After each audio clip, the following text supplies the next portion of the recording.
محمد رسول الله أحدث الله أحمد روح الله محمد حبيب الله المهدي خليفة الله الفاتحة.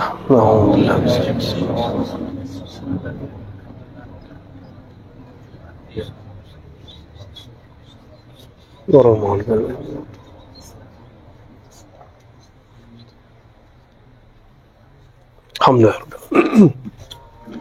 Baik para asatiz, para masyaikh, saya di sini bukan sebagai guru, hanya sharing aja ya, karena antum tentu bisa baca sendiri kitab ini di rumah. Cuma masalahnya di kitab ini ada sesuatu yang tidak bisa dibaca, hanya bisa dirasa, ya. Maka penjelaskannya harus merasakan dulu baru bisa menjelaskannya, itu masalahnya. Karena ilmu itu ada yang jatuh ke hawas, hissi. Jadi ilmu itu 4. Ada yang empirik, kita sebut hissiyah. Ada ilmu yang jatuhnya ke akal, disebut akliyah. Objeknya sesuatu yang masuk akal. Maka yang masuk akal tidak termakan oleh sesuatu yang empirik. Maka anak-anak itu nggak bisa diajak cerita yang berat-berat. Ajak cerita yang imajinatif tapi sahih. Tapi anak-anak tadi kita ajak cerita tentang Khawarij, tapi dengan gaya cerita. Itu merinding-merinding begitu. Ya. Semangat itu. Tinggal diajak takbir aja tuh. Cuma karena saya debatin, saya bilang, nggak usah takbiran. Tunggu masanya takbir yang sahih, bukan yang itu. Ya, ada takbir yang bisa, kalau kita takbir sono tumbang semua, itu ada antar masanya. Ya, bahkan Eropa itu Rum ya dalam bahasa hadisnya itu ditaklukkan cukup dengan takbir. Itu takbir yang kayak gimana itu? Itu yang dulu pernah terjadi pada masa Rasulullah ditaruh pedang di sini oleh musuhnya. Lalu dikatakan, siapa yang menghalangimu dari pedangku? Jawabannya sederhana. Dari kolbu keluar, Allah. Langsung lemas. Allah yang kedua, langsung jatuh. Allah yang ketiga, dia masuk Islam. Masuk Islam dia langsung. Nah, itu gimana caranya? Itu nanti diturunkan semua kepada wali-wali akhir zaman. Semoga kita bagian dari wali itu. Jangan wali nikah mulu. Ini nggak mau jadi wali nikah, yang nikah dia maunya. Jadi hadis-hadis begini itu adalah clue rahasia-rahasia yang Allah titipkan dalam riwayat-riwayat hadis supaya orang cari tahu ini sebenarnya apa energi yang ada di dalam hadis itu, dalam riwayat itu. Ahli hadis hanya menyampaikan teksnya. Orang-orang yang ahli akidah, ahli akal, menjelaskan metodologis kok bisa terjadinya. Ahli kolbu bercerita tentang rasanya. Ahli ma'rifat, beda loh ahli kolbu ma'rifat. Ahli ma'rifat bercerita tentang sumbernya. Maka nanti kitab ini, dia mainnya cuma di 3-4. Kolburuh. Tapi dihantarkan dari zahir, zikir zahir, mulai akal, mengikuti makna, sampai kolbu. Ini kan aneh, ustadz tapi sholat gak khusyuk. Berhenti jadi ustadz. Serius. Antum ustadz tapi sholat, minimal ada rasa getaran di kolbu ketika takbir. Sehingga kita tuh merasa kecil. Ini ustadz waktu takbir masih merasa alim, batal antum ustadznya itu, ya batal kealiman kita. Harus diserahkan dulu kealiman itu kepada yang maha alim. Baru alim antum diangkat. Jadi kalau kita menyerahkan, ya Allah aku serahkan semuanya, itu Allah ambil diangkat dengan kebesarannya. Nah, getaran-getaran yang antum rasakan itu nanti lagi kajian apa ya, itu kadang dicobain sendiri di rumah nggak bisa. Berarti masih butuh bimbingan. Maka ada orang yang sudah master di bidang akal, sudah master di bidang hawas, hissiyah. Tapi dia belum master dibilang kolbu. Master dia bisa sendiri dia. Tanpa bimbing guru dia sudah bisa mengkondisikan kolbunya. Ya, standar mursyid itu begitu sebenarnya. Mursyid ya. Mursyid kita sebut juga murabbi ruh. Saya belum sepakat tuh istilah itu. Ya murabbi kolbi dulu lah. Ya, murabbi kolb, murabbil kulub. Murabbi ruh itu berat, ya. Karena di bab ruh itu udah pasti kenal Allah, pasti ketemu Allah. Maka murabbi ruh itu hanya orang-orang yang pernah Allah izinkan bertemu dengannya. Nah, ini sudah mulai ujung kitab sebenarnya. Biar nanti pas masuk nggak kaget. Ya, pas masuk udah nggak kaget. Jadi orang-orang yang selama ini kita sebut murabbi ruh, belum tentu dia murabbi ruh. Mungkin dia baru murabbil akal. Baru sampai di akal. Orang yang selama ini kita sebut murabbi ruh, siapa tahu dia masih dizikir. Zikir itu kan karena yang dizikirkan belum terasa hadir. Ya nggak? Apa arti zikir? Menyebut. Banyak nggak orang menyebut tapi tidak ingat? Banyak. Masih mending ya. Masih lumayan. Daripada nggak nyebut sama sekali. Jadi zikirnya kita baru zikir menyebut, belum zikir mengingat. Ini mengingat apa? Allah nggak ada rupanya kok. Allah ada rupanya nggak? Nggak ada rupanya. Terus Allah apa? Itu masalahnya. Karena pertanyaannya apa? Itu kan pertanyaan akal, nggak nyampe di akal. Bukan berarti nggak nyampe di akal terus nggak ada, bukan. Banyak kok hal-hal yang tidak sampai oleh akal, dia ada. Ya. Ini khusus, tadinya saya mau pakai bahasa Arab, takut tambah buyar. Kalau bahasa Arab tuh lebih seru kalau ngomong tasawuf. Apalagi kalau pakai bahasa Payakumbuh. Itu bahasanya, jadi teman saya ada orang agam, dia bilang, wajar ilmu tasawuf tarekat banyak di Payakumbuh. Karena bahasanya meliuk-liuk. Kalau dijelaskan pakai bahasa itu enak. Jadi saya kalau hari Minggu tuh, di rumah, pada asar, itu ada kawan-kawan ngaji kitab-kitab yang berat-berat.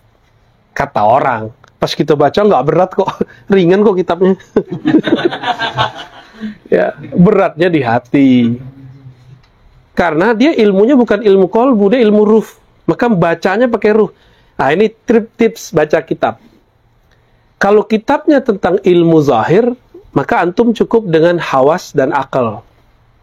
Kosakatanya kosakata mantik, falsafah, gramatikal, fikih, hadis, udah gitu aja ilmunya. Jangan dibawa-bawa ke kolbu. Bisa panjang ceritanya nanti. Kalau membaca teks-teks tasawuf, kita lihat dia tasawuf kolbiyah atau ruhiyah. Itu dua hal yang berbeda. Kolbiyah itu wiridan, zikir, riyadhah. Kalau ruhiyah, ma'rifat. Seperti kitab Martabat 7. Ada ustadz, level rohani dia baru akliyah. Bagi dia kitab Martabat 7 itu khurafat. Nggak ada itu. Nggak bener. Otak dia nggak nyampe, dibilang khurafat. Nah, nanti ke depan akan banyak dai-dai begitu. Dan saya harap antum bukan bagian dari mereka. Ya, dia nggak nyampe, dia ilmunya baru sampai akliyat. Pinter, gelarnya macam-macam. Ya. Doktor, traktor, kompor, ya, LC, MA, apa lagi? Lulusan Ciputat. Saya LC juga, lulusan Ciputat. Ya. LC saya bukan LC Timur Tengah, saya kasih tahu. LC saya hadis. Jadi itu lisens, ijazah fil hadis gitu artinya. Liaison, kalau bahasa Prancis kan artinya ijazah. Itu khusus, ngajarin kutubus sittah. Sahih Bukhari, Muslim, Abu Daud, ya terserah antum akui nggak LC aneh nggak? Aneh nggak butuh pengakuan. Guru kita ngakuin cukup. Ya, itu 4 tahun juga. Dan terakhir ada skripsinya, membuat takhrij hadis. Takhrij hadisnya satu hadis ditahrid jadi setebel ini. Satu hadis, setebel ini takhrijnya. Jadi 3 kali ini satu hadis. Jadi hadisnya ada 40. Kita buang-buang dulu mana riwayat-riwayat yang bercabang nggak penting. Nanti kita petakan mana yang riwayat yang usul, yang ummahat. Nanti baru kita lihat yang cabang nih ikut yang ini, ya ini penting nggak usah. Habis itu udah selesai, baru ditakhrij. Itu Buya Zul Asfi, siapa yang ada ya Bagindo ya, itu setebel ini ditakhrij. Saya langsung bimbing dia tuh. Setebel ini ditakhrij satu hadis. Maka orang mengatakan Syekh Albani keren takhrijnya. Ya bagi kami itu biasa banget. Tiap hari kami tahrij soalnya. Tiap hari saya mentahrij, ada hadis saya tahrij. Itu hitungan detik bisa selesai. Karena alatnya sudah ada semua. Jadi nggak perlu lagi saya mau Sohahu Albani, nggak penting. Sohahu Ar-Razi aja ntar. Ini bukan gagah-gagahan nggak, tapi tahadus bin ni'mah. Bahwa sebenarnya ilmu tahrij hadis itu ilmu biasa. Bedanya Syekh Albani itu menang rajin sama kita. Benar, antum kan udah belajar tahrij hadis kan? Kalah rajin nggak? Iya, beliau itu dulu dibaca bakatnya oleh Zuhair Syawis, maka kemudian diajak gabung di Al-Maktab Al-Islami. Tapi belakangan itu pecah kongsi. Ya, mereka Syekh Albani ini kemudian disisipin orang, dikasih tahu, diadulah dengan Zuhair Syawis. Nangis-nangis tuh Zuhair Syawis. Cerita di akhir-akhir dia cerita ya. Wah, wallahu alam itu luar biasa. Jadi takhrij hadis teman-teman itu biasa aja ya. Jangan terlalu melebih-lebihkan ilmu ini. Ini bagian dari ilmu hawas. Ini yang kita jarang bahas. Ya, syukron. Ini apa nih? Ya, ini madu murni Ustaz bisa ranci. Madu murni. Wah, itu marah itu. Gak apa-apa, udah gak apa-apa. Boleh dituang langsung? Boleh. Ya. Di marah dibawa madu satu. Dia emosi soalnya. Masya Allah, syukur deh. Jazakallah, Allahumma sholli ala Muhammad. Ayo makan siang. Masya Allah. Jahe itu bahasa Arabnya apa? Zanjabil. Itu bukan bahasa Arab, bahasa Persia Hindi. Tapi di Persia nggak ada zanjabil kan? Di India saya nggak tahu ada nggak. Ternyata itu diimpori dulu dari Nusantara zanjabil itu. Maka secara tasrif nggak ada kan? Zanjabala, yuzanjabilu nggak ada kan? Itu mu'arrab itu sebenarnya ya. Dan ini disebut sebagai minuman surga. Jadi antum kalau sakit minumlah pakai ini ya. Ini bukan lagi iklan. Nggak ada merek. Baik. Jadi takhrij hadis masuk ke mana? Itu ilmu hawas. Jadi orang sekarang kalau nanya mana dalilnya, dia baru bertanya dalil yang empirik. Nomornya berapa, halaman berapa. Itu dalil paling standar. Belum tinggi dalil begitu. Kalau orang yang sudah berakal, dia tanya mana dalilnya, itu maksudnya masuk akal nggak? Gitu. Burhannya, buktinya mana? Mereka nggak mau bagi kelompok yang tekstualis ini, dalil yang paling bawah ini dianggap paling tinggi. Tapi mereka memahaminya secara empirik. Istawa ya sudah, duduk gitu. Nuzul, ya udah duduk, nuzul dari atas ke bawah. Emang begitu. Tapi karena mereka menggunakan empirik, ya sudah sampai di situ. Nah, kalau orang berakal baca ayat laisa kamislihi syai', maka akal langsung menangkap Allah bagaimanapun ibaratnya di Quran itu bukan yang terbayang oleh akal. Berarti istiwanya bukan istiwanya jisim, bukan istiwanya benda. Ini contoh. Tapi nyampe nggak akal bagaimana istiwanya Allah? Nggak nyampe. Maka istiwa itu mohon maaf teman-teman ahli akidah, ahli kalam yang suka berjidal. Istiwa itu babnya sudah bab ruhiyah. Dalilnya mana? Dalilnya surat Thaha ayat 5. Ar-Rahman 'alal 'arsy istawa. Allah kemudian menggunakan kata Rahman. Satu-satunya ayat istawa yang menggunakan nama selain dia. Selebihnya kan huwa yang ditakdirkan, yang dihilangkan, yang disembunyikan. Tapi giliran surat Thaha Ar-Rahman. Rahman itu artinya apa? Kasih sayang. Kasih sayang itu adanya di mana? Di ruh. Rahman itu asal katanya ruh itu. Itu asal katanya rauhah, rah. Ya. Kalau dalam ilmu ma'rifat ya. Apa makna ayat itu, Ustaz Arnof? La taqnatu min rauhillah. Apa arti rauhillah? Jangan putus asa. Rauh. Berarti rauh, ruh. Dia juga. Maka kemudian Allah menyebut dirinya Rahman. Dan itu adanya di mana? Di titik ruh. Maka kalau teman-teman mengkaji lewat bab ruh, itu selesai istawa. Makna istawa jadi jelas, tapi saya nggak boleh cerita maknanya. Karena makna itu harus dirasa dulu, belum diceritakan. Udah dahsyat sekali itu. Jadi ketika saya membaca Ar-Rahman al-Arsy istawa, dalam hati sadaqta. Dan itu nggak dibayang, seperti kalau orang empirik kan dibayangin. Duduk nih. Ya. Orang Mu'tazilah itu kenapa dia gagal? Karena dia mentok. Nggak mungkin, Allah kan beda dengan alam. Kok duduk? Yaudah deh, istiwa bukan sifat Allah deh, gitu. Mereka gagal. Jadi sebenarnya mereka al-ya'is min rauhillah.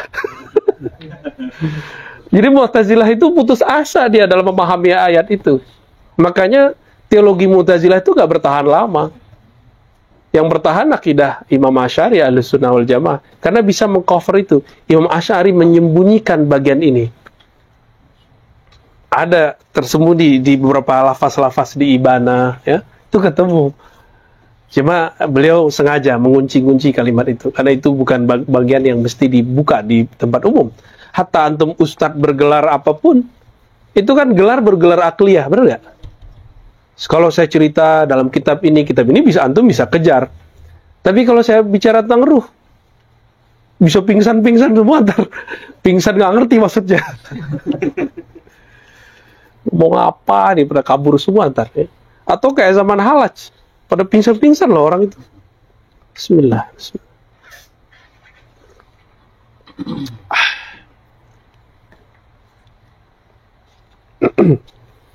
Nah, kitab ini membacanya, ini pengantar, namanya epistemologi, Madarikul Ulum, epistemologi, teknik menikmati kitab apa aja. Makanya mohon maaf ya, ini bukan mengajari, tapi ini yang saya dapat dari berbagai tradisi surau, tradisi ma'had, tradisi ahli hadis, tradisi falsafah, tradisi sufi. Ini kita kemudian lihat, kenapa teks itu ada beda-beda. Ternyata ada kata kunci dan harus ada background di sini yang harus kita pasang ketika kita baca kitab. Nah, kacamatanya harus diganti ketika kita membaca kitab yang berbeda. Maka kita akan jelas membaca kitab apa aja. Maka seumur-umur nih alhamdulillah sampai saat ini Allah kasih saya nikmat tidak pernah kesulitan membaca kitab apapun. Alhamdulillah. Walaupun tamatan Ciputat. Karena ilmu di Ciputat dan ilmu di Mesir sama nggak? Sama. Allah di Ciputat, Allah di Mekah sama nggak? Nabi kita di sini, di Pekanbaru, Nabi kita di Yaman sama nggak? Sama Nabi kita. Yang kalau kita sholawat di sini, orang sholawat di Madinah, cepatnya sama. Nyampainya sama. Kenapa? Karena ini kecepatan nuriyah, bukan kecepatan jasadiyah. Kalau pakai jasad, kita tiri, Allahumma sholli ala Muhammad. Kapan nyampe aja suara itu? Itu cahaya matahari berapa lama nyampe ke bumi? 8 menit kan? 8 menit baru nyampe. Itu kecepatan cahaya fisik. Tapi kalau cahaya nuriyah, nur sholawat, sekejap nyampe. Antum sholawat di sini dibalas di sono. Ya. Di sono itu bukan jauh loh teman-teman. Itu cuma balik akal kolburuh. Akal kolburuh. Udah gitu aja tuh. Jauhnya kita kepada Allah karena jauhnya kita dari ruh kita sendiri. Dekatnya kita kepada Allah, dekatnya kita dengan ruh kita sendiri. Gampang toh? Inilah makna aku dekat. Sedekat kamu dengan ruhmu. Itulah makna aku lebih dekat daripada urat nadimu. Jadi bisa bolak-balik. Ya, kita sekarang baca teks secara zahir, tapi pemahamannya akliyah, dibawa rasa kepada kolbu. Syukur-syukur Allah kasih hadiah ma'rifat di dalam ruh. Syukur-syukur. Ya, ini akhir zaman sudah tidak semua ditahan. Saya diperintahkan oleh masyaikh, para habaib, tidak semua habaib ya, ada habaib yang anti juga sama penjelasan saya. Kok kayak gitu-gitu ente buka? Ya saya bilang saya punya guru habib lain yang nyuruh ini dibuka, tapi pada tempatnya. Ya. Lalu untuk menjaga kestabilan saya, maka saya minta ampun kepada Allah, berserah diri, terus pakai media kitab.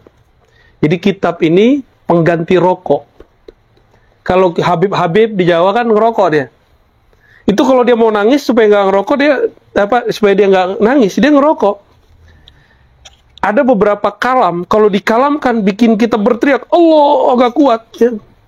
Itu gimana cara nawarnya? Mereka menawarnya pakai rokok. Ini sebenarnya kenapa Habib-Habib, kiai-kiai, mursyid-mursyid banyak ngerokok. Ada juga yang modus, ada juga.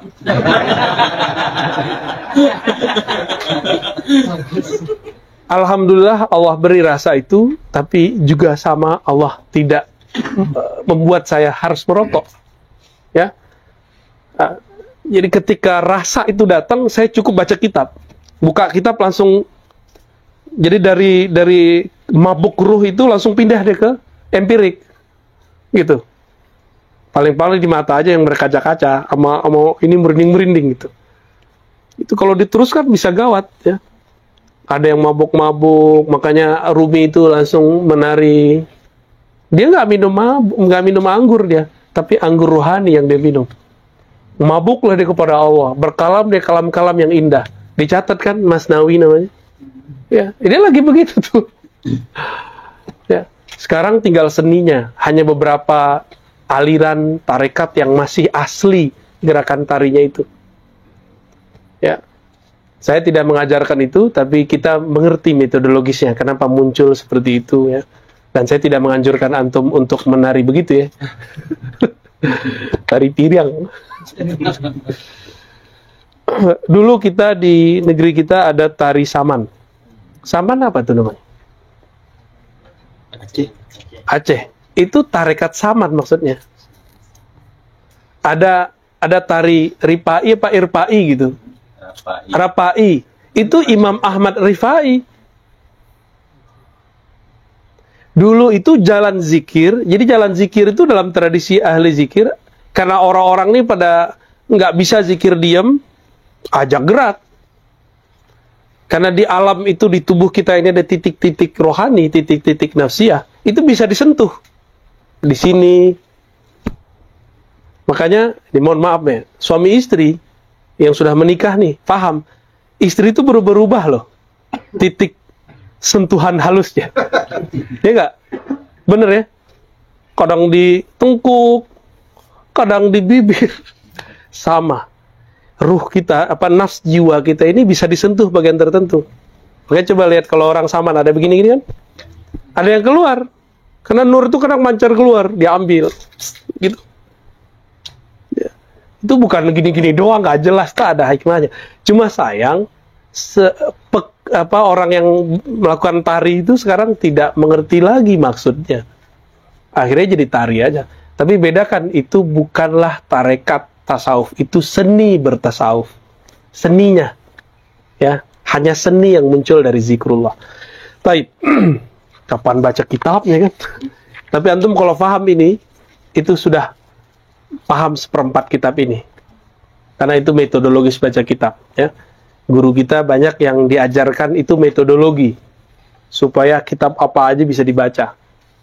Itu yang diajarkan oleh masyaikh-masyaikh. Saya nggak tahu, Syekh Al-Jumah juga gitu ya. Begitu, beliau sudah Muqaddimah, ntar diajarin cara bacanya, inti-intinya, kronologisnya, kenapa kitab ini ditulis, menjawab persoalan apa. Udah tinggal orang baca aja semua. Ya. Nanti paling saya juga mirip-mirip begitu, nanti minta tolong ada mukri ya, Ustaz Al-Naf.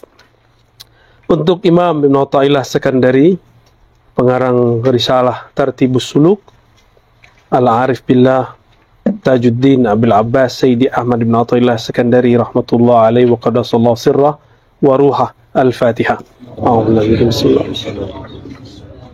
Iyyaka na'budu wa iyyaka nasta'in ihdinas ghairil maghdubi 'alaihim waladdallin. Baik, fadhal Ustaz Al-Naf dibantu baca.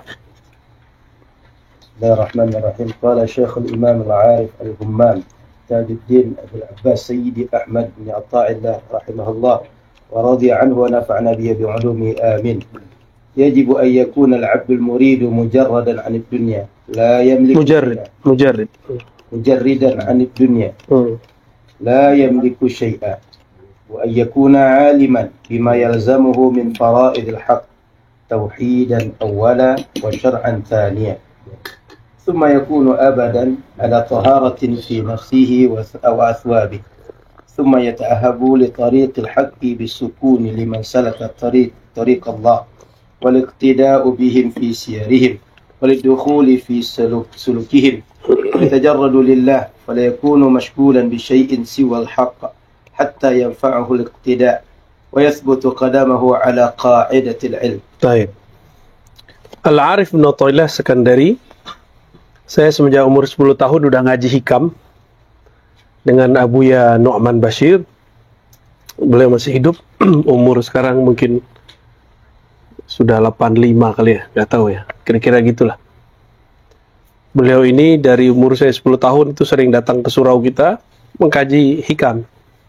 Terus ketika saya udah mulai remaja, umur 12, 13, 14, 15 itu saya rutin ngaji di kampung nenek saya. Itu ada surau Tanjung namanya, di Tanjung Gadang.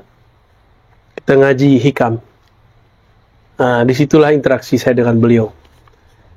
Ibnu Athaillah Sekandari ini wafat 709 Hijriah. Di saat itu Ibnu Taimiyah baru mulai berfatwa. Beliau di Mesir, di Kairo, walaupun Alexandria, tapi hijrah ke Kairo. Ibnu Taimiyah saat itu diadili di Damaskus, kemudian keputusan hakim serahkan ke Hakim Agung di Kairo. Maka dipindahkanlah ke Mesir. Ternyata di masjid itu ada Sidi Al-Imam Al-Arif Billah Ibnu Athaillah Sekandari. Terjalin dialog antara mereka.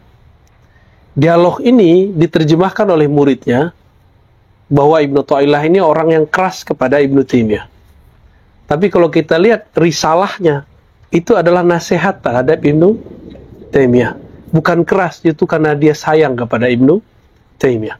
Di situ terlihat bahwa Ibnu Athaillah mengajarkan kalau baca teks jangan hanya kepada kulitnya, masuklah ke dalamnya. Itu kira-kira pesannya kalau diringkas. Tapi kemudian ketika Zahabi, Ibnu Katsir menulis tentang biografi Ibnu Athaillah, apa kata dia? Syadidan ala Syekhul Islam. Ibnu Athaillah ini keras sekali kepada Syekhul Islam. Enggak, dia enggak keras. Justru dia sayang kepada Ibnu Taimiyah. 709 dia wafat. Ibnu Taimiyah masih berlanjut. Keluar penjara, keluar fatwa, masuk penjara lagi. Saya mau tanya, menurut antum, itu ulama yang melaporkan beliau itu waras atau tidak? Itu ulama 4 mazhab loh. Mereka waras nggak ketika melaporkan Ibnu Taimiyah bermasalah? Waras. Nggak yakin ya? Waras nggak? Alim nggak? Antum yakin nggak sih? Yakin? Tapi kalau menurut pengikut Ibnu Taimiyah, mereka nggak waras. Mereka itu pencinta, pencinta dunia, penjilat ke penguasa. Itu tuduhan berbahaya nggak? Imam Subki dituduh menjilat ke penguasa. Dituduh kemudian cari perhatian kepada penguasa.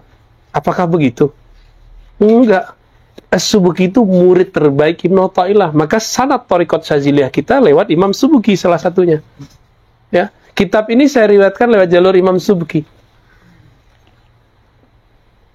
Selain saya juga bernaqsyabandiyah, saya juga bersyadziliyah, ya. Karena dengan ngaji hikam itu sudah syadziliyah. Tapi baru syadziliyah ngaji.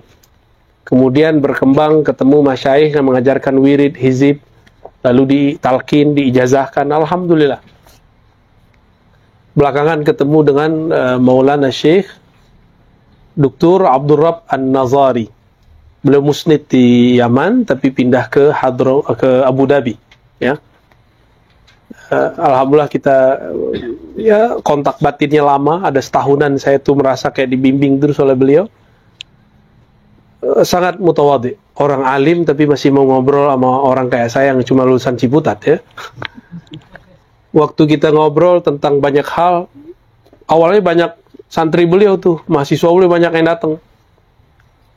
Kita sampailah di obrolan tentang ilmu ma'rifat yang dipegang oleh Ibnu Arabi. Lagi asik, saya ngeliat ke belakang, udah gak ada orang. Saya berdua aja yang cerita sama beliau. Oh, berarti nggak semua emang orang siap menerima ilmu ma'rifatullah. Udah begitu ngomong pakai bahasa Arab lagi, ribet gitu. Udah ilmu ma'rifat, ngomong pakai bahasa Arab. Di situ saya jatuh cinta kepada beliau dan thariqah beliau. Jadi beliau furu' Syaziliyah, Darqawiyah, Alawiyah. Maka saya menisbatkan diri saya, Syaziliyahnya kepada Darqawiyah, Alawiyah. Alawi itu Mustafa Ahmad Al-Alawi. Ya. Kenapa Darqawi kepada Imam Darqawi? Boleh nggak satu orang banyak thariqat? Ya tergantung. Boleh nggak satu orang banyak mazhab? Boleh nggak? Boleh nggak? Boleh. Ya boleh aja, nggak boleh. Antum sanggup nggak gitu aja? Tinggal bagi-bagi waktunya. Nah, tapi kalau nggak sanggup, satu aja. Ada nggak orang di saat yang sama kuliah 3? Ada, saya orangnya. Ada kawan saya kuliah di saat yang sama 4, tapi gagal semua. Alhamdulillah selesai semua, ya. Selesai semua, alhamdulillah. Dan itu prinsip bagi saya kenapa Allah kemudian takdirkan kita ketemu ini, untuk ketemu teks-teks yang berat, ketemu ulama-ulama yang bahasannya berat, ya. Kita itu nggak seneng ngobrol, kecuali orang kalau kita ngobrol dia nyambung, bener nggak? Nah, dan saya ngerasa nyambung sama beliau pun nyambung sama saya. Jadi ternyata banyak orang ketemu mursyid, itu yang diminta cuma ijazah wiridan. Wiridan dong saya, zikir dong saya. Ngajinya kapan? Padahal yang paling penting kan ngaji. Ma'rifatullah. Nah, Ibnu Taimiyah Sekandari, beliau bukan pembenci Ibnu Taimiyah, beliau adalah orang yang sayang Ibnu Taimiyah. Maka di akhir hayat Ibnu Taimiyah, 728, 709, 728, berapa tahun tuh? 19 tahun. Terjadi perubahan hebat dalam hidup Syekhul Islam Ibnu Taimiyah. Dia kemudian berbicara seperti Halaj berbicara. Apa kata dia? Jannati fi sadri. Jannahku di dalam dadaku. Ini yang ngomong Ibnu Taimiyah loh. Ini kalau antum sodorkan kepada orang-orang yang sekarang ikut Ibnu Taimiyah, bingung nggak mereka tuh? Kalau Halaj ngomongnya lebih vulgar. Ma fi jubbati illallah. Tiada di jubahku kecuali surga. Itu Allah sebut apa? Rahmati. Ya jannah, wahai surga, biki arhamu ibadi. Arhamu biki ibadi. Aku merahmati habaku dengan kau. Berarti Ibnu Taimiyah lagi ngomong, di dalam diriku ada rahmatullah, ada sifat Allah, ya kan? Sama dengan itu. Itu udah separuh halajiyah, nisful halaji. Yang dia tadinya mengkafirkan al-halaj. Tapi ketika dia faham, ini yang dia rasakan. Pantas al-halaj itu menikmati hidupnya. Bahkan ketika dia mau dipancung pun dia nggak ada masalah. Halaj itu bukan hanya dipancung, teman-teman. Tangan diikat, kaki diikat, kepala diikat, ditarik semua. Pisah semua. Tapi ketika nyebar itu badan, darah muncrat nggak? Itu orang-orang ngelihat darah bercucuran. Lafaz Allah. Dan itu bukan 1-2 riwayat. Bahkan Imam Shibli mendengar lafaz Allahnya. Itu darah berdenyut. Tapi orang biasa nggak ngerti apa ini. Itu mandangnya dengan apa? Mandangnya bukan dengan hawas. Dia mandang dengan kolbunya. Itu aja bedanya, ya. Jadi Ibnu Taimiyah di hari hayatnya menjadi halaji. Kalau begitu wali nggak dia di akhir hayatnya? Wali dia. Itu bukan semoga lagi, asli dia jadi wali. Maka saya kalau ngeritik Ibnu Taimiyah, itu Ibnu Taimiyah before wali. Kitab-kitab dia yang bermasalah itu. Jadi mau gimana lagi, kitabnya sudah mansyur, sudah tersebar. Ya kita sekarang sedang menenggalingi itu. Kira-kira itulah pengaruh kenapa dia berada di makam dia tuh di areal Sah. Makbarah Sufiyah. Ya, kawan saya yang sekarang jadi mahasiswa saya, itu Ustadz namanya Rusdi Wahbi. Bukan Wahabi ya. Dia dulu sama-sama ngaji sama saya dengan Syekh Hasan itu, tapi saya lanjut kuliah, dia ngabdi.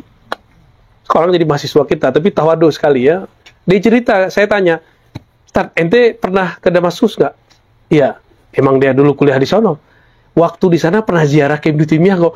Oh iya, itu kuburannya ada di kuburan Makbarah Sufi. Makbarah Sufi. Yang sekarang oleh Thariqah Jawaziyah dianggap zindiq.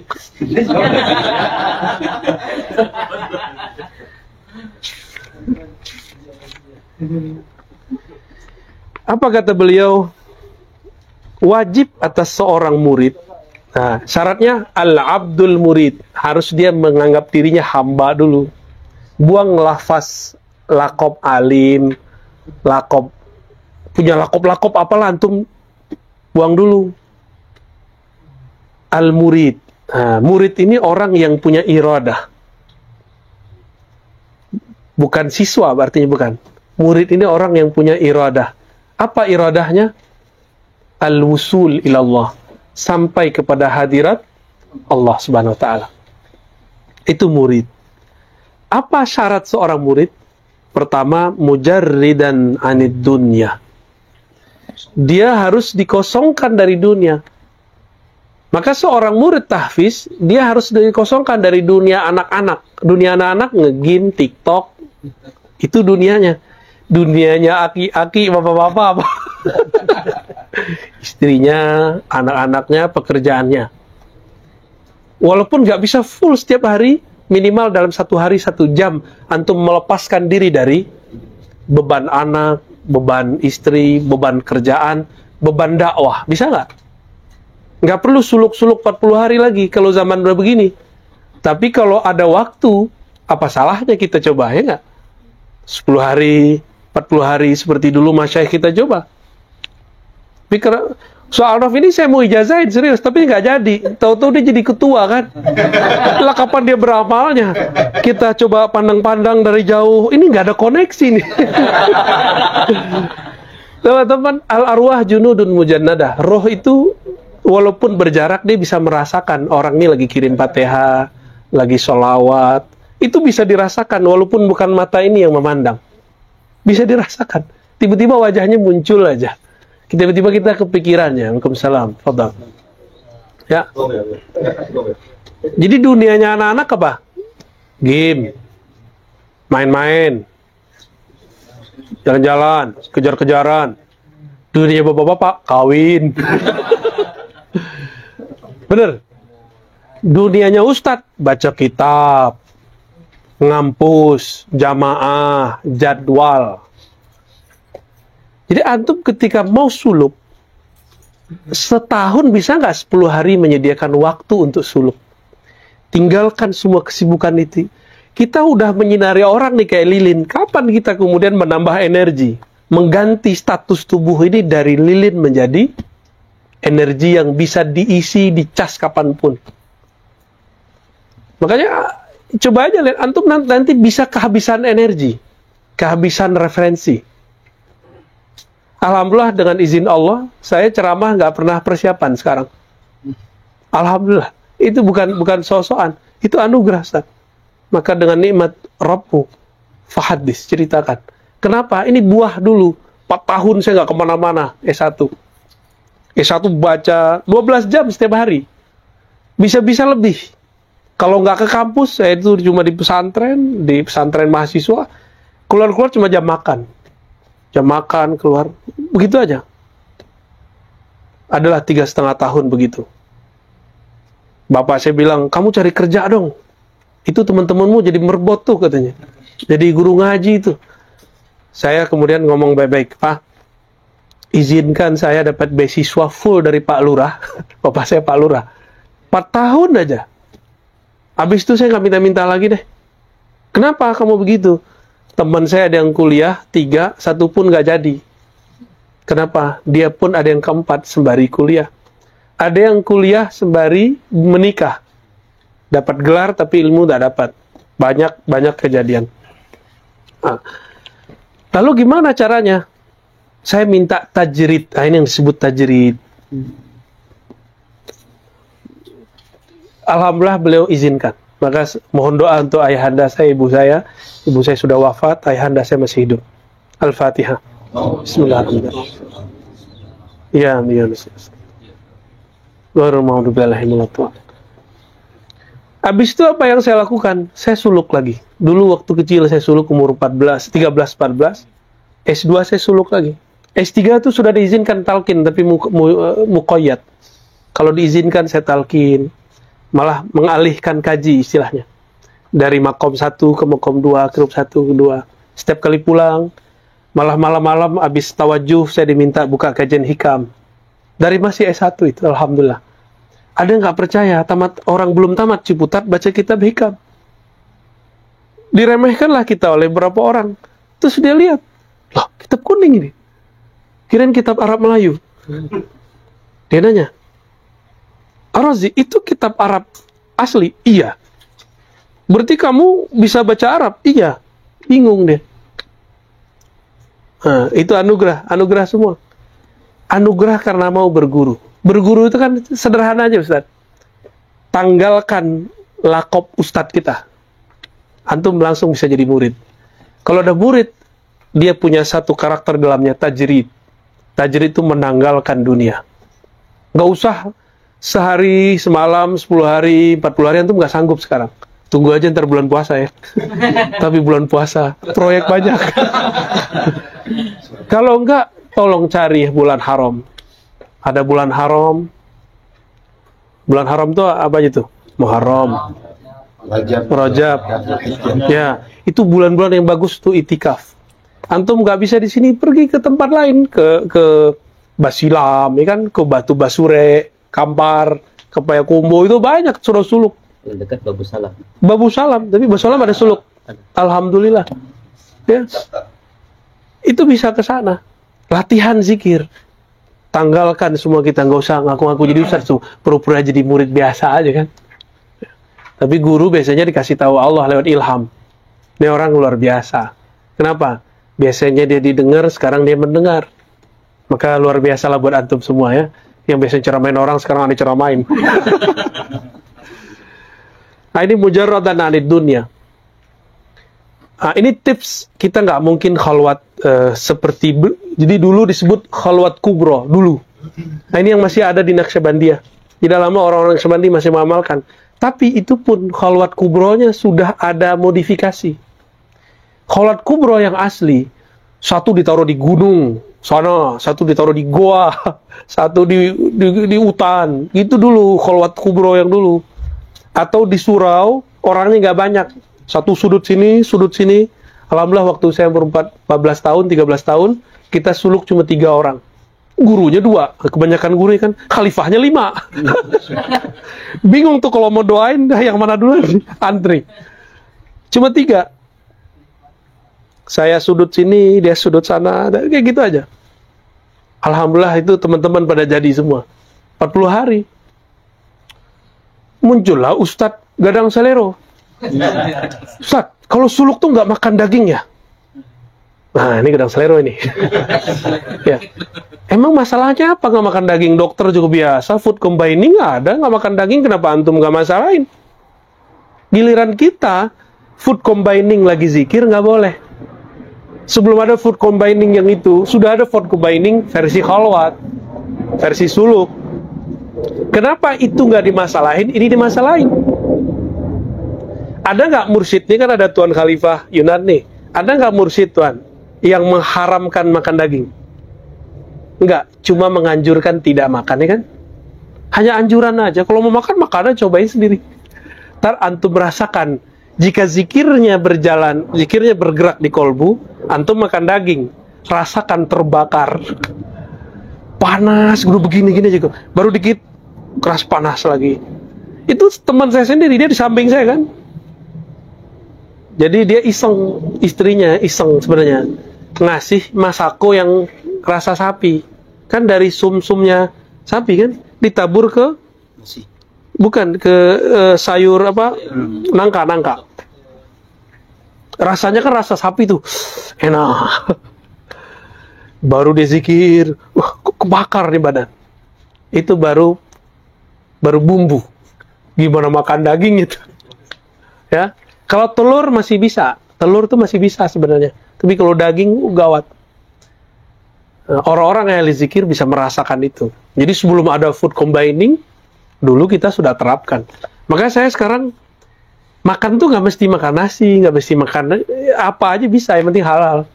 Karena latihannya sudah begitu digembleng dari dulu. Antum bisa nggak 2 hari 2 malam nggak tidur-tidur? Karena nggak pernah digembleng kan? Ustaz ini zolim apaan? Hadis di Sahih Bukhari Muslim, Nabi pernah ngajar 2 hari 2 malam nggak tidur. Bahkan buang air pun kita nggak disebutkan di hadisnya. Kapan beliau ulang wudunya nggak ada di hadisnya. Itu Nabi cerita tentang akhir zaman. Ma'rifat akhir zaman. Dan ma'rifat zaman itu bagian dari ilmu kewalian. Yang sekarang muncul tapi banyak palsu-palsunya.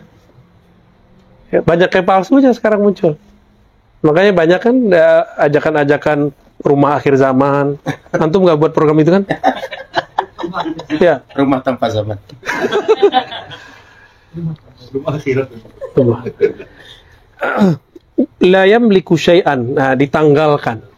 Imam Sya'rani waktu datang ke Ali Al-Khawas, itu guru dia yang paling bisa merubah dia. Jadi dia banyak mursyid, tapi mursyid yang ini kamil mukamil. Kata Ali Al-Khawas, hijabmu itu alimmu, karyamu, popularitasmu. Kaget deh. Terus gimana? Bakar. Disuruh bakar. Maka dia kalau ada buku terus nanya, kalau bukunya aman gimana Syekh? Jual, sedekahin. Kebayang nggak? Buku kitab-kitab dulu papirus mahal. 1 kitab bisa beli rumah. 1 kitab bisa beli rumah, bukan 1 rumah, bisa 1 komplek. Imam Malik nulis kitab itu bisa kemudian hidup setahun lebih dan dia bagi-bagi duit itu. Sekian dinar, sekian ribu dirham dia dapat. Imam Sya'rani bayangkan ini aset dia disuruh bakar. Gimana kalau ada sekarang mursyid begitu mantum?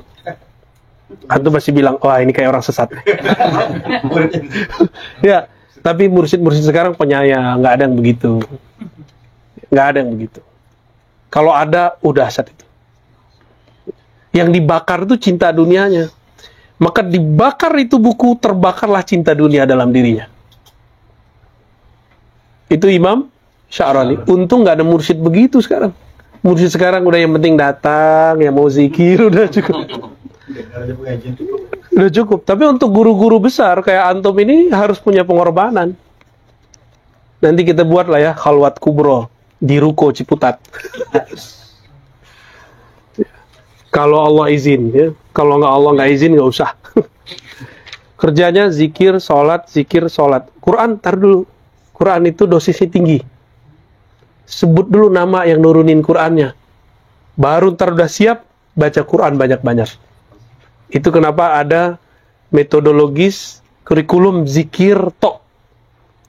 Zikrullah mujarrad, batta ya. Gimana ayatnya? Wazkurisma rabbika wa tabattal ilaihi tabtila. Tabattul itu artinya fokus. Fokus hanya nama Allah. Ya. Nanti nanya lagi, Ustadz, emang kita nggak boleh baca Quran? Bukan nggak boleh.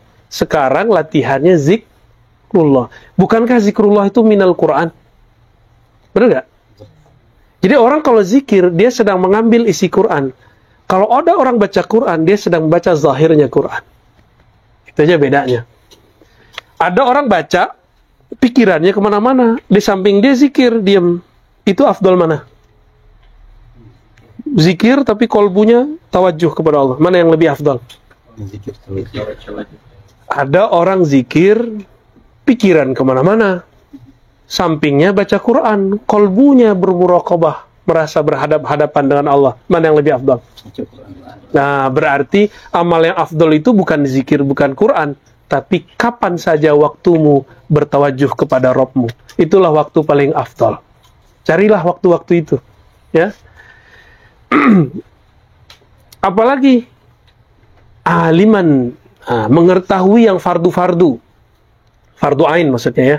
Fardu ain harus tahu cara wudu, cara mandi wajib, cara kalau tiba-tiba karena jauh dari pasangan tiba-tiba mimpi basah. Ada loh. Lagi khalwat mimpi basah. Terus gimana cara keluarnya? Kan dia ada dalam surau, dalam masjid. kan dia lagi junub, gimana jalannya? Maka dianjurkan tidur itu pakai kaos kaki, supaya kaki kita nggak langsung menyentuh surau yang suci, masjid yang diberkahi. Baru mandi. Diajarkan cara mandi. Mandi itu kenapa ada orang tiba-tiba pingsan di kamar mandi? Nggak wudu dulu, karena dia langsung guyur. Mulai dulu dari wudu, lama-lama kan di kaki. Kaki disiram yang banyak. Seperti orang mau renang, kakinya duluan masuk kan? Nah, itu supaya nanti, karena ada saraf di kaki semua. Siram yang lama di kaki.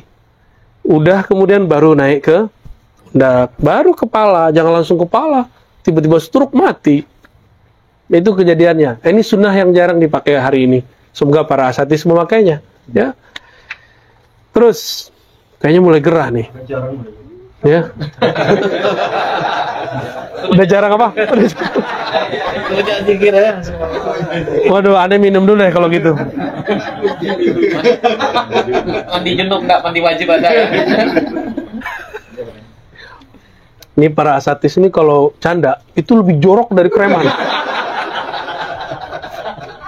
Sekali mau ya kan? Jordi. Karena dia tahu cara baliknya, tahu cara tobat. Sok-sokan. Apa yang wajib? Pertama tauhid. Tauhid itu nggak mesti dia berteori tentang sifat 20. Yang penting dia ngerti kul huwallahu ahad, Allahu samad, lam yalid walam yulad walam yakul lahu kufuwan. Kapan dia wajib belajar sifat 20 secara detail?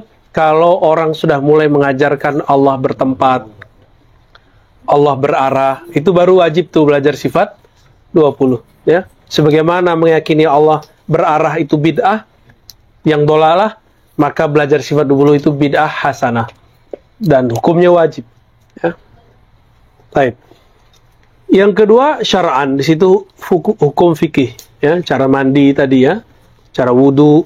Nah, ini diajarkan juga, jangan murid itu wudunya terlalu ramah, wudunya itu yang sederhana. Kan ada tuh, nah ini ada anak nih, caranya bukan di kelas, bawa dia ke tempat wudu, praktekkan cara wudu yang ringkas. Yang ringkas. Model sekali, ada yang 2 kali, ada yang 3 kali. Jadi fikih yang terbaik adalah fikih misali. Fikih kudwah. Langsung dicontohkan. Jangan teori yang banyak-banyak. Ini juga jadi persoalan kita di pesantren. Kenapa pesantren itu jorok-jorok? Banyak pesantren jorok-jorok, kecuali pesantren yang sudah insaf. Kenapa? Karena mohon maaf, para kiai hanya sibuk ngajar kitab di kelas, di ruangan, tapi jarang jalan-jalan ke WC, ke asrama, sehingga itu nggak ada yang ngatur. Ya, semoga nanti pesantren yang akan antum buat berendah hati lah, bergilir nyari ngelihat itu, ya. Lalu apalagi? Abadan ala taharah, menjaga taharah fi nafsihi wa aswabih, baik di jiwanya, badannya ataupun pakaiannya. Ini diajarkan juga teknik. Kalau kepercik kena, mohon maaf, buang air kecil, itu ada nggak cara membersihkannya tanpa perlu mengganti? Ada toh. Jadi nggak perlu kemudian jadi syak. Kepercik dikit, ambil bagian mana yang kita ragu, dibersihkan, ambil air, bersihkan 2 kali 3 kali, selesai. Langsung sholat. Jangan kemudian jadi ragu. Gampang toh, ya. Tapi kalau ragu, udah sarungnya banyak, ganti sarungnya. Itulah dianjurkan lebih sering kita buang air kecil jongkok, ya, daripada berdiri. Summa yata'ahhab li tariqil haqq bisukuni liman salaka tariqallah. Baru bersiap masuk ke jalan Allah. Bisukun, dengan sukun, dengan tenang, jangan klusak-klusuk, jangan ambisius. Ini kadang-kadang ada nih kalau belajar thariqat tuh ambisius mau jadi mursyid.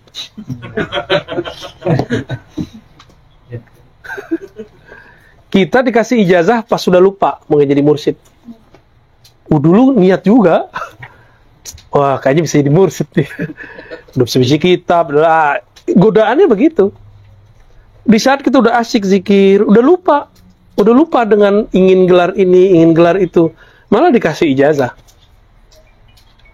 Nah, itu ijazahnya lengkap, tarbiyah, iya, suluk iya, silsilah ijazahnya ada. Ya. Alhamdulillah, ya. Fadhal.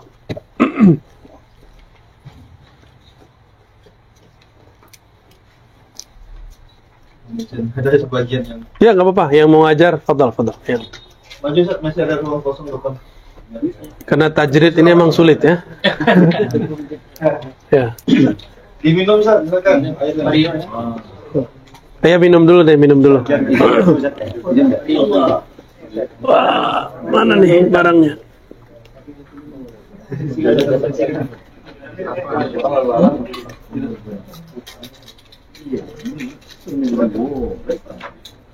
Imam, maju, Mam.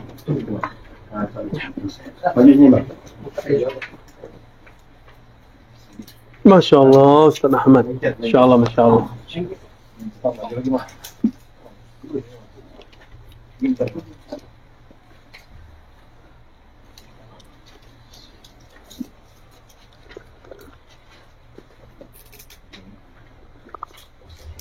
Banyak aura-auranya agak panas ini nggak cukup. Ini nggak bisa dibuka. Aja bisa dibuka. Mau diisi. Dibuka aja. Ya, ya. Atau pintu itu dibuka dulu ya. Aslinya nggak angkat kan? Aura-aura satunya agak hangat. Ada yang makan daging.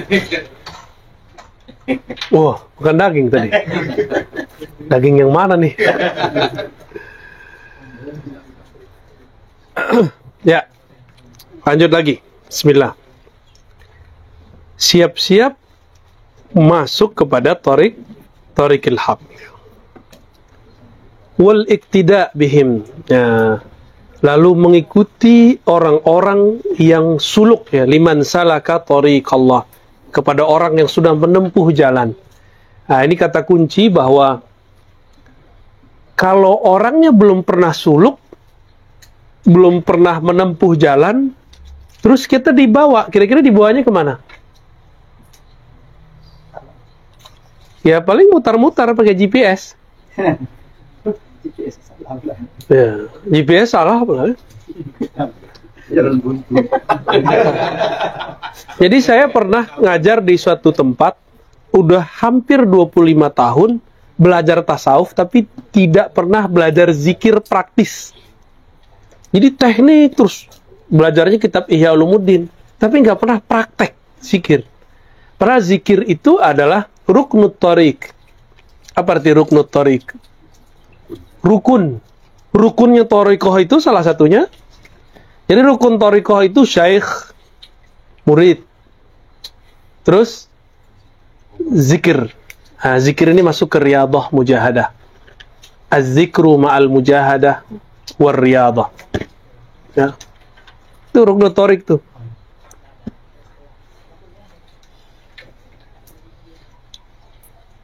Nah, antum walaupun sekolah tinggi ya mohon maaf, itu kan sekolah untuk akal. Belum sekolah rohani. Harus sekolah lagi kita. Sekolah kolbu. Masalahnya gengsi kan. Mursyid yang ono bukan taman Timur Tengah.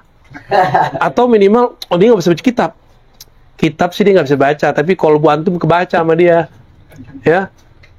Lebih canggih nggak tuh? Lebih canggih mereka-mereka itu. Wal iktida bihim fi sayrihim, mencontoh mereka fi sayrihim. Maka ada kaidah man la syaikhu lahu la bukan yang itu. La yufliha abadan. Siapa yang tidak punya guru, dia tidak akan pernah berhasil melewati jalan. Karena dia ngikutin siapa? Nggak ada yang diikuti. Hatta al-Ghazali rahmatullah alaihi wa qadasallahu sirrah itu cari guru nggak? Siapa guru pertama dia? Untuk bab tasawuf. Al-Imam Abu Ali Al-Farmadi. Abu Ali Al-Farmadi pertama berguru kepada Abul Qasim Al-Kushairi, pengarang Risalah Kushairiyah. Terus dia mengalami ekstase yang tidak bisa dijelaskan oleh Al-Kushairi. Al-Kushairi bilang, udah zikir aja ente. Kushairi bukan gak paham, dia gak mau jelasin. Maka dia pindahlah kepada Abul Qasim Al-Kharqani atau Karkani. Pindah dia kepada imam yang lain. Baru kemudian apapun persoalan zikirnya dijelaskan semua oleh Abul Qasim Al-Karkani. Itulah silsilah tarikatnya Ghazaliyah. Lalu siapa gurunya tadi? Abul Qasim Al-Farmadi. Itulah yang tertulis dalam silsilah tarikat Naqsyabandiyah. Maka Naqsyabandiyah itu boleh juga disebut dengan Thariqah Ghazaliyah. Bedanya, dia di zikir khafinya.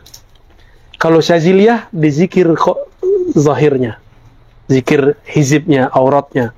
Jadi Thariqah ini punya karakter-karakter unik. Walaupun semuanya mengajarkan zahir dan batin, tapi belakangan punya khas masing-masing. Ya. Lalu ada lagi kelebihan Syaziliyah. Dia bisa mengibarahkan apa yang dirasakan. Maka muncullah kitab hikam. Ya. Maka tidak ada Naqsyabandi kecuali dia baca hikam untuk mengekspresikan rasanya. Maka populer kan di negeri kita, di Sumatera, di tanah Melayu, sampai jadi terjemahan bahasa Melayu.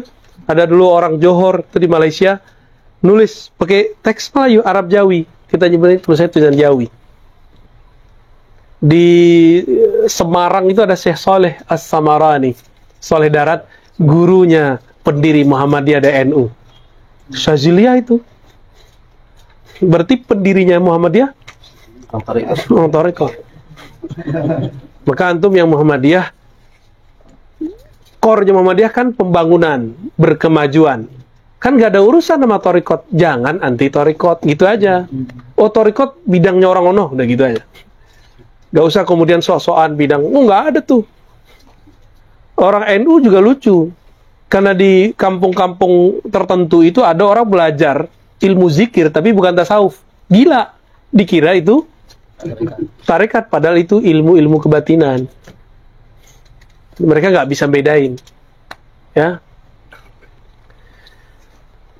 Ini baru belum selesai nih, Ustaz.